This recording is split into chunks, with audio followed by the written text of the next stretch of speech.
Good afternoon, ladies and gentlemen, Mr. Chairman. It is a pleasure to be here to speak with all of you today. One of the things that I would like to say is that we are in a global drumbeat right at the moment talking about climate change and global warming. One of the things that is affected by climate change is agriculture. But some of what we are seeing is man-made, but man-made in a different way than you may guess. Weather modification programs, experimental ones done by private companies, done by the United States government, done by states across the United States, are underway. There's more than 50 of them in operation across the United States. All of these impact agriculture because they change the microclimates needed for agriculture to survive.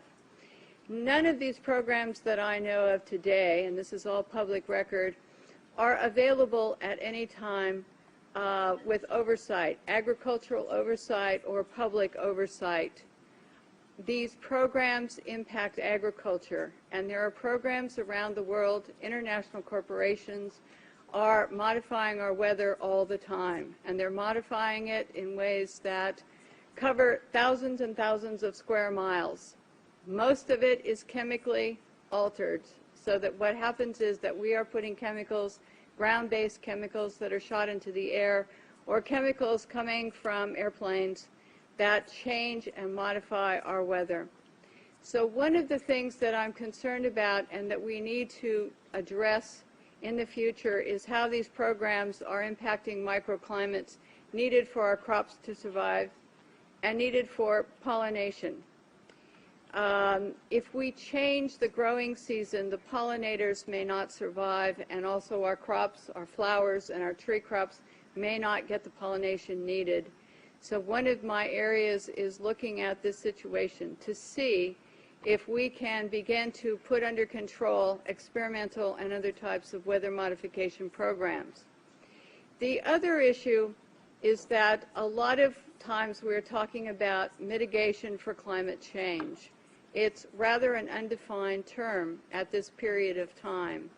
And so what happens is that many times we're talking about artificially putting chemicals like sulfur or particulates into the atmosphere in what they call geoengineering schemes to reduce and help the planet, supposedly, but help the planet to not go through such a tremendous global climate change and to mitigate global warming.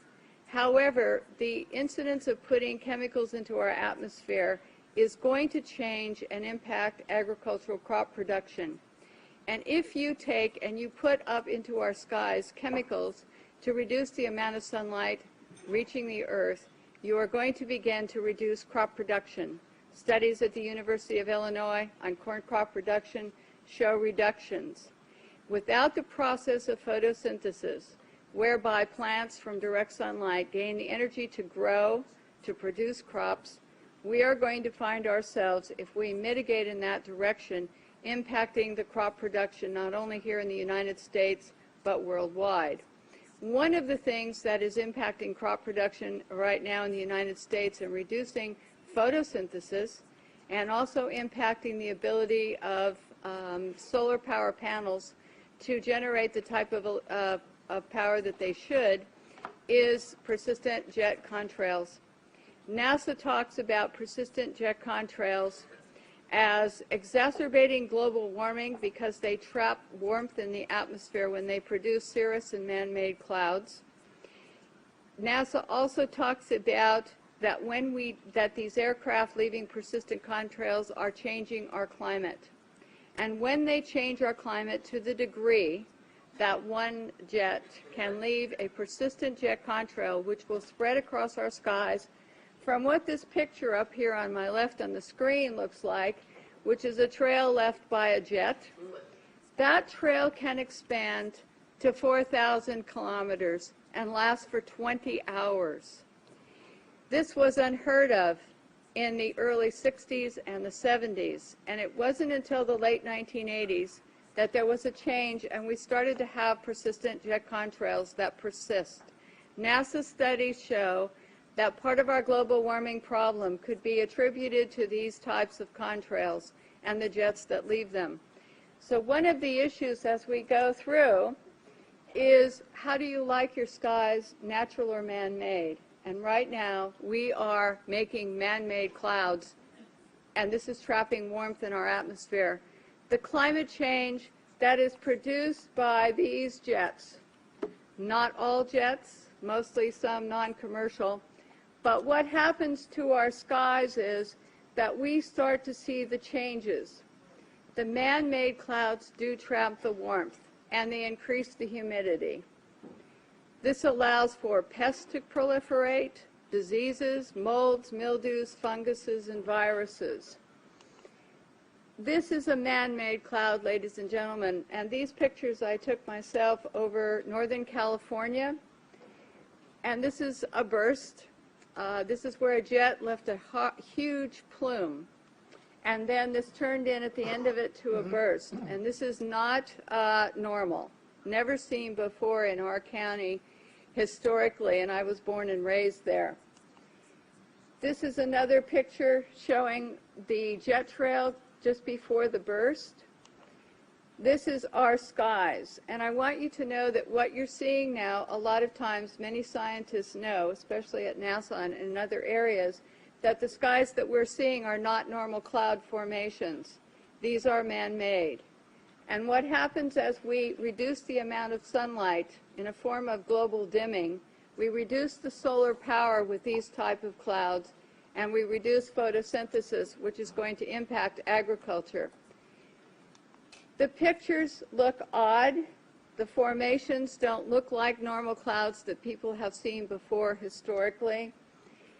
This is another type of man-made cloud, and what we have done and what you're seeing here is we have the photographs from the times that the jet leaves the first trail as a thin, spindly trail to where they form into these different types of cloud formations. All of you can start looking up and seeing this. What happens is that there are experiments, and there's a color, you can see some color in this photograph. And part of what we're doing also is we're sending up canisters. The United States government, NASA, the U.S. Air Force, is sending up canisters into the atmosphere filled with chemicals to modify and experiment with our ionosphere. And when we modify and experiment with our ionosphere up here, we create experiments which they can see through these persistent jet contrails as they stay in the sky for long periods of time, and they can watch the experiments. The type of chemicals they are using are aluminum, barium, strontium, and these canisters are sent up on rockets, and what they do is they superheat the canisters to create experiments in our atmosphere. The experiments can give you colorful auroras, which they talk about as being wonderful. Many times people think that the auroras in Alaska and the ones we see are normal, but there's beginning to be more and more seen across the United States and elsewhere where aluminum, trimethyl aluminum experiments to make clouds are beginning to impact us. The reason I am concerned for agriculture is that none of these experiments have any public oversight nor agricultural oversight. Our drinking water is impacted because the chemicals are now beginning to show up in our drinking water. In California, the State Department of Health drinking water tests were examined between 1970 and this year, and we found unusual spiking in barium, aluminum, strontium, magnesium, calcium, manganese, and all of these spiked at the same time in various drinking water supplies across the state of California and also in Arizona. So what's happening with these atmospheric tests is that aluminum, as one example, gets into, with increased pollution and acid rain, gets into the root systems of our crop trees and our trees, and it looks like the trees are dying of drought. But they're not. What happens is that the root systems can no longer absorb the water and the nutrients needed to survive. Many of our forests in Redding, California, and other areas are dying. The oak trees, the redwood trees, the Douglas fir, across the United States, many areas. We believe that these trees are impacted because they cannot absorb enough water because aluminum is going into their root systems. Also, molds, mildew, and fungus from warmer temperatures produced by persistent jet contrails are also allowing pests and molds to proliferate, also impacting tree health and crop health. The skies that you see up here, it is important to note, have a white haze to them. When crossing the United States 2 days ago, we saw this man-made produced haze all the way across the United States. There were a few real clouds. We saw the persistent jet contrails from the jet windows, and the skies in the white haze looked a lot like this. So one of the things that we need to really look at is that jet fuel emissions contaminate our air, much as automobile exhaust. They know from scientific studies back in the 1970s that they deplete beneficial ozone in the atmosphere by releasing nitric acid. So one of the things that we need to look at is the impact of just jet fuel and just the emissions from jets as well. I want to go on and talk briefly about a couple of issues here that I think are important for everyone to realize.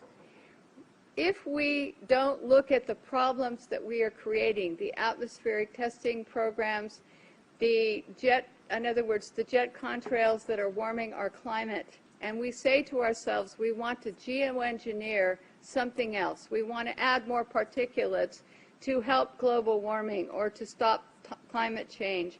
What we're going to have is we're going to have a pea soup up there of chemicals which are going to be detrimental to our health.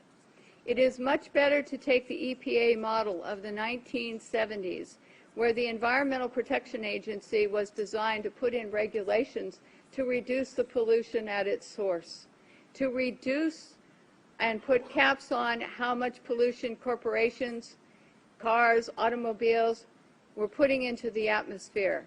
One of the things that we're talking about as mitigation is to go into geoengineering plans which add more chemicals to our atmosphere, which are going to get into our drinking water supplies, which are going to get into our soils, which are going to impact our trees. Our trees across the United States, many of them in many areas, especially Mendocino, Lake, and Sonoma County, are dying. They are not healthy as they used to be. And this problem, having traveled across the United States into some other areas, seeing the pictures coming in from across the United States and other countries, we're finding that there's beginning to be an impact from all of these programs and all the chemicals in our skies. And so one of the things we need to think about and work for is reducing pollution. Alan Buckman from the California State Department in Fish and Game talked about microbes, and they're important to the environment. We have at our disposal already some technologies and already the wherewithal to begin to make the planet more healthy and to put it into a different perspective.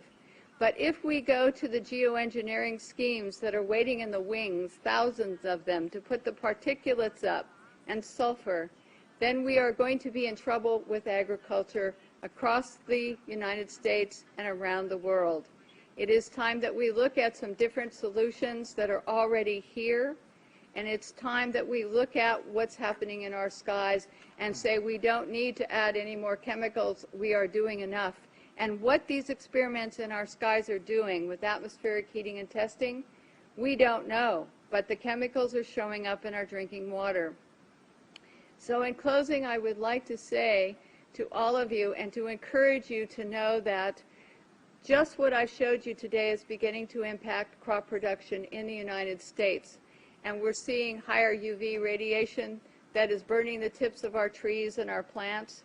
We see the molds and mildews growing here, and we see all of this, and we hope that all of you will consider before you think of mitigation and just go forward with some of the plans that are being sold to you as almost a cap-and-trade situation, where a corporation like Planktos decides to put iron dust into the Galapagos Islands area. This is a proposal, may have already started, and to create algae blooms. And yes, they're saying, yes, we're going to help the environment because we're going to create these algae blooms for more oxygen. But what happens is it's going to impact the marine life in those areas. As a geoengineering plan, it is going to be sold, the credits for this, the supposed benefits, is to be sold as credits to people who want to pollute more. And here's the really awful twist to this, in my opinion, is if we sell pollution credits to polluters to ask them so that they can pollute more, we're only going to add more to our climate change and to our global warming processes.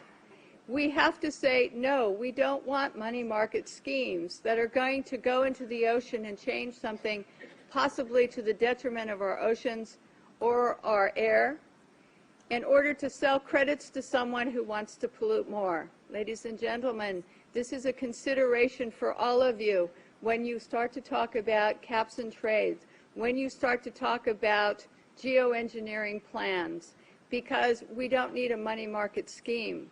We need to have and use the microbes available to us, the science available to us, to reduce the pollution that we're putting into the atmosphere, and we need a new direction, and I think that this might be a good one.